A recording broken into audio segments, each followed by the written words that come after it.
Évangile de Jésus-Christ selon saint Jean. À l'heure où Jésus passait de ce monde à son Père, il disait à ses disciples, comme le Père m'a aimé, moi aussi je vous ai aimé. Demeurez dans mon amour. Si vous êtes fidèles à mes commandements, vous demeurerez dans mon amour. Comme moi, j'ai gardé fidèlement les commandements de mon Père, et je demeure dans son amour. Je vous ai dit cela pour que ma joie soit en vous, que vous soyez comblés de joie. Mon commandement le voici. Aimez-vous les uns les autres, comme je vous ai aimé. Il n'y a pas de plus grand amour que de donner sa vie pour ses amis. Vous êtes mes amis si vous faites ce que je vous commande. Je ne vous appelle plus serviteur, car le serviteur ignore ce que veut faire son maître. Maintenant, je vous appelle mes amis, car tout ce que j'ai appris de mon Père, je vous l'ai fait connaître. Ce n'est pas vous qui m'avez choisi, c'est moi qui vous ai choisi et établi, afin que vous portiez du fruit, que vous donniez du fruit et que votre fruit demeure. Alors, tout ce que vous demanderez au Père en mon nom, il vous l'accordera, car ce que je vous commande, c'est de vous aimer les uns les autres. Acclamons la parole de Dieu. Louange à toi, Seigneur Jésus. Évangile de Saint Jean, ce jour, nous fêtons Saint Matthias. Ce 14 mai nous rappelle ce précepte de l'amour. Le mot amour recouvre tellement de réalités.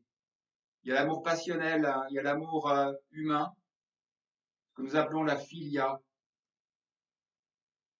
Et puis, il y a cet amour de charité que nous appelons l'agapé. Et puis, dans cet éventail, il y a toutes les nuances. Donc, avant d'avancer, de pouvoir comprendre ce que nous demande Jésus, il faut savoir, quand nous parlons d'amour, de quoi nous parlons. Et pour le comprendre, eh bien, il faut regarder celui qui l'a vécu, manifesté d'une manière éminente et parfaite, et même surabondante. C'est le Christ. Il n'y a pas de plus grand amour que de donner sa vie pour ses amis. Et il nous dit également qu'il obéit au commandement du Père. Il le dira dans Saint Jean, ma nourriture, c'est d'obéir au Père. Cet amour a impliqué dans le Christ un sacrifice. Il a offert sa vie par amour pour son Père et par amour pour chacun d'entre nous. C'est le même amour. C'est de cela dont il parle. Aimez-vous les uns les autres comme je vous ai aimé. C'est un commandement nouveau. Comme mon Père m'a commandé, moi je vous commande. Et donc, ça n'est pas un amour humain, c'est un amour divin, c'est la charité, qui implique une grâce particulière qui est celle de Dieu. Jésus a vécu cet amour dans le sacrifice. Il a offert sa vie dans des conditions que nous connaissons. Il est monté sur la croix. Il a été cloué dans des souffrances inhumaines. Et tout ça a été porté par un amour surabondant. Ce que Jésus a vécu est impossible à vivre tel qu'il l'a vécu, sans que ce ne soit pas porté par un amour divin. Et ce qu'il faut regarder, c'est la fécondité de cet amour. C'était source de rédemption. C'était source d'une réouverture, si nous pourrions dire, des voies du ciel. Il nous a réouvert les portes du ciel. Et en plus de ça, cet amour rédempteur a ce fruit qui nous ouvre le ciel, mais aussi qui donne la grâce de pouvoir le suivre, ce qu'on appelle la grâce chrétienne. C'est pour cela qu'il faut regarder ce commandement dans la lumière de la grâce qu'il nous donne. Souvent, nous mesurons ce que Jésus nous dit avec notre intelligence humaine et bien évidemment, notre discernement est de dire que c'est impossible et c'est bien vrai.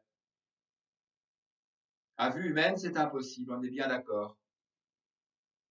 Mais Jésus ne demande pas de vivre cela humainement. Il nous demande d'abord de vivre de sa grâce et de ne pas juger ce que c'est possible ou pas possible. Tout est possible à Dieu. Et donc cette grâce qu'il nous donne, c'est pour vivre de ce commandement. Aimez-vous les uns les autres comme je vous ai aimé. Regardez dans l'autre un enfant de Dieu, l'étincelle divine qui est en chacun d'entre nous. Aimez l'autre par amour pour le Christ, parce que le Christ aime chacun d'entre nous comme il est aimé lui-même du Père. Donc c'est pas l'aimer dans la lumière de mon discernement, c'est l'aimer parce que Jésus l'aime comme il m'aime. Donc c'est par amour pour le Christ qu'on aime son frère. On ne fait pas semblant, c'est un vrai amour. Et on en revient toujours à la même chose. Notre vie chrétienne, ce qui la mesure, eh bien c'est l'amour que nous avons d'abord pour le Christ et l'amour que nous avons les uns pour les autres. Mais c'est d'abord l'amour pour le Christ. Et c'est un amour qui se nourrit quotidiennement dans un certain labeur. Et nous avons la grâce pour cela. Et en même temps, Dieu nous demande de cheminer ensemble. C'est ce qu'il appelle l'Église. Et dans cette Église, il y a deux dimensions. Une dimension éminemment personnelle, verticale, et une dimension éminemment horizontale. Cet amour qu'on a les uns pour les autres et qui réclame l'Église. C'est pourquoi aujourd'hui, dans ces conditions dans lesquelles nous vivons avec cette pandémie et cette impossibilité que nous avons de nous regrouper, il y a une souffrance qui est bien normale puisque l'Église, cette communauté, ne peut pas ou très peu se rencontrer. Alors que c'est une dimension éminente. Alors nous pouvons le faire par la prière, nous pouvons le faire par des réunions, via des outils informatiques, mais ça ne remplace pas l'exercice normal de l'Église. Donc il faut revenir toujours à ce commandement que Jésus a observé. J'ai gardé fidèlement les commandements de mon Père et je demeure dans son amour. Voilà ce qu'il faut demander aujourd'hui à Saint Matthias. C'est ne jamais perdre cette source qu'est l'amour du Christ. Je demeure dans son amour. Nous sommes invités aujourd'hui à demeurer, comme Jésus l'a fait vis-à-vis de son Père, dans son amour. Aimez-vous les uns les autres comme je vous ai aimé. Et il n'y a pas de plus grand amour que de donner sa vie pour ses amis.